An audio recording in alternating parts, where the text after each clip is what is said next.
Salut et bienvenue sur cette vidéo. Aujourd'hui, on va voir comment avoir l'état d'esprit pour créer son site web. Qu'est-ce qu'il faut penser, qu'est-ce qu'il faut réfléchir, comment avoir l'esprit webisé, comme j'aime bien dire, un peu l'esprit geek, l'esprit très méthodique pour le web, pour le fonctionnement d'un site web, dont WordPress que j'utilise.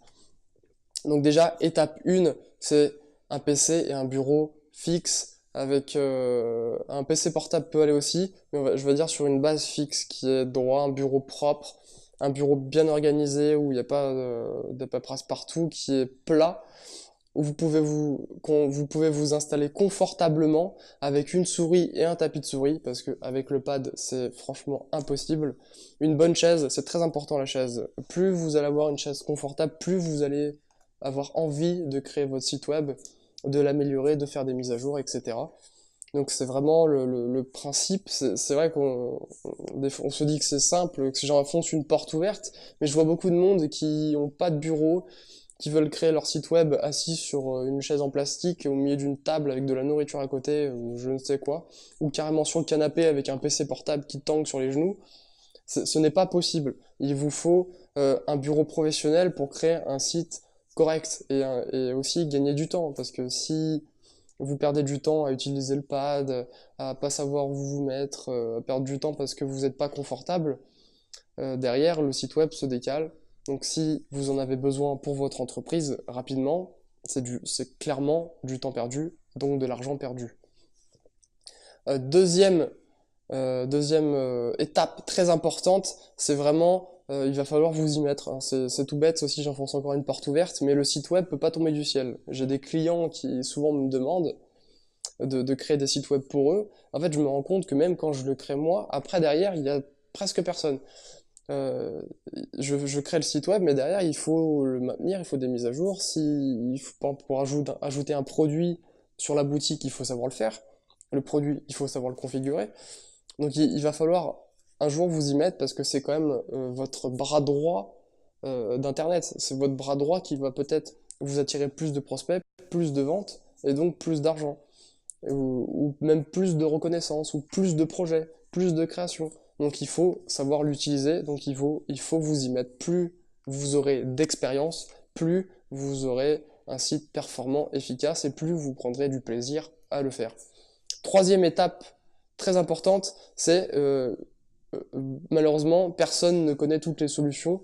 Vous ne saurez jamais toutes les solutions. Je ne sais jamais toutes les solutions. Il vous faut vraiment utiliser Google pour clairement trouver les problèmes, trouver les solutions aux problèmes. Il y a plein de gens sur Google. Google trie extrêmement bien ses sites web.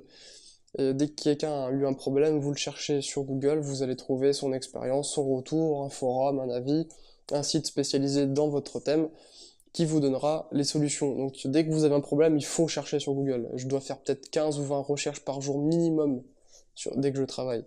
Que ça soit que ça soit process, que ça soit le WordPress, que ça soit web, que ça soit méthode, que ça soit technique, tout. Dès que j'ai besoin d'un avis extérieur, que mon entourage peut pas m'apporter une solution sûre, je compare toujours avec Google. Je cherche sur Google et même je compare des solutions qu'on m'a données à côté avec Google pour me faire mon propre avis avec plusieurs sources de données de réponses. Quatrième étape très importante, quand je crée un site web, je vais vous montrer avec moi comment je procède. Donc clairement, je fais des schémas. Je schématise tout pour que le site soit clair dans ma tête. Plus vous aurez de pages, plus ça va être difficile, c'est impossible d'imaginer. On n'est pas à la Prison Break, imaginez le process et le fonctionnement avec les petits carrés de partout. Enfin, on peut pas imaginer toutes les pages dans nos têtes. Donc moi, je fais des schémas sur papier pour les comprendre et pour pouvoir les améliorer. Donc je vais vous montrer rapidement comment je fais un site web. Donc imaginons que je fasse un blog. Je commence par une page d'accueil. Ici, si la personne veut par exemple un blog, je note blog. Je fais un autre carré, une page à propos. Je fais un autre carré. Donc là, vous pouvez faire à la règle ou quoi que ce soit pour que ce soit bien propre. Mais là, je fais mon premier brouillon. Donc la personne, par exemple, elle veut que sur le blog, il y ait des articles. Donc je mets article 1, 2, 3. Voilà, je comprends que sur la page blog, il y a des articles. Sur la page à propos, je peux clairement la dessiner par exemple. J'imagine un peu ce que je vais mettre. Voilà, ça me donne une idée. Ça me donne une idée. Sur la page d'accueil, par exemple, je veux une capture de mail. Donc là, je dessine une page d'accueil. Je peux mettre une affiche, texte, et là, je mets capture de mail. Je mets un arrobas pour que je comprenne. Ça me redirige sur une capture de mail. Hop, qui redirige sur une liste. Je mets une liste, et là, mail 1, mail 2.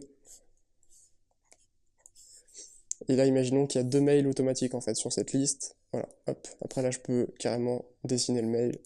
Mais je vais pas le faire tout de suite, mais vous avez compris. Voilà. Après, plus votre site va être compliqué, plus vous aurez de dessins, de schémas, plus ça va être, on va dire, plus ça va prendre de la place.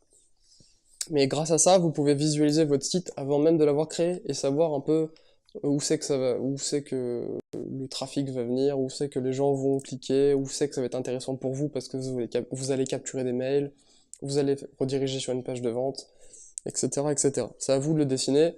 Et enfin, dernière étape, dès que je travaille sur un site web, je note tout ce que j'ai à faire. Création de page 1, création de page 2, modifier de texte, modifier couleur. Et derrière, je mets OK à chaque fois que je l'ai fait. OK, à chaque fois que je l'ai fait, je me fais une check-in list. Bon, ça, c'est propre à chaque travail, hein, tout le monde peut faire ça sur d'autres domaines. Mais je l'intègre à ma création de site web, et je l'intègre au menu, je l'intègre au schéma, ce qui me permet d'être beaucoup plus efficace.